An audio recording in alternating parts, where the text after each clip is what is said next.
यदि मैं कहूँ तो हम लोग ये कहते हैं कि जिसके भी दिन आ जाते हैं वो वस्तु समाप्त हो जाती है। और जब जब भी हमने ये जिस दिन से भी हिंदी दिन प्रारंभ किया, चाहे वो संस्कृत दिन मनाते हैं, कभी आपने देखा है कोई अंग्रेजी दिवस मनाता हो, कभी कोई फ्रेंच दिवस मनाया जाता हो, कोई दिवस नहीं मनाया जाता है। सबसे पहली गलती, त्रुटि यदि हमारी हमारी सरकार की, हमारे पूर्व के जो भी विद्वान थे उनकी यदि कुछ हुई है, तो मैं ये बात जरूर कहना चाहूंगा कि उन्होंने हिंदी दिवस मना लिया। और हिंदी दिवस मनाने से ही, चाहे वो बैंक हो, चाहे वो प्रशासकीय कार्यालय हो, जो अहिंदी भाषी प्रदेशों में, वो केवल और केवल 14 सितंबर की प्रतीक्षा करते हैं और उसी दिन हिंदी दिवस मनाते हैं। कुछ छोटा सा कार्यक्रम रखते हैं और अपनी इतिश्री मान लेते हैं, और यही मूल में भूल होती है। फिर हम आगे बढ़े थोड़ा सा, यदि हम देखें इस विषय के अनुसार कि हिंदी भाषा आखिर कब बनेगी राष्ट्रभाषा, तो 46 करोड़ लोग जिस भाषा को बोलते हैं, वो भाषा तो अपने आप में राष्ट्रभाषा से भी बढ़कर है। तथा 80 करोड़ से अधिक लोग जिस भाषा को 80 करोड़ से भी अधिक लोग जिस भाषा को समझते हैं, वो तो विश्व भाषा है ही।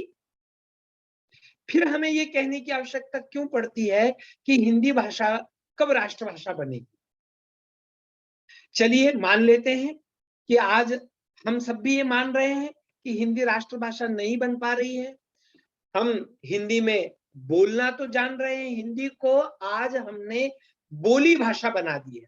अब आइए, अभी हमारे एक श्रोता जी कुछ आपत्ति बता रहे थे, ठीक है, मैं ये नहीं कहता हूं कि मेरी बातों से आप सभी सहमत हों, परंतु मेरी दूसरी एक और सबसे बड़ी आपत्ति है कि हिंदी को राष्ट्रभाषा बनाने में यदि यदि सबसे अधिक आत्मनिरीक्षण की आवश्यकता है, तो वह हिंदी भाषियों की।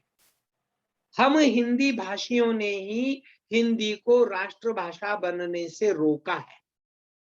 हम कह सकते हैं कि तमिल वाले रोक रहे हैं, हम कह सकते हैं कि महाराष्ट्र वाले रोक रहे हैं, हम कह सकते हैं कि अन्य किसी प्रांत वाले रोक रहे हैं, परंतु मेरा अपना जो कुछ थोड़ा सा जीवन देखने से अनुभव के आधार पर मैं ये कह सकता हूं कि सबसे अधिक आज भी अंग्रेजी स्कूल, अंग्रेजी विद्यालयों में पढ़ने वाले बच्चे हिंदी भाषियों के हैं।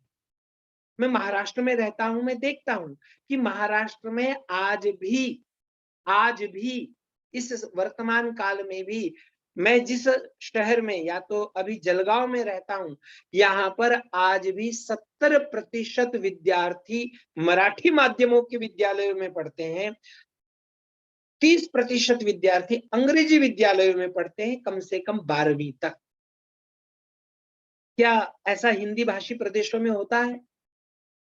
आज वहां जगह जगह हमने विद्यालय खोल दिए हैं, पैसे के लिए खोले हैं, अपने बच्चों के लिए खोले हैं,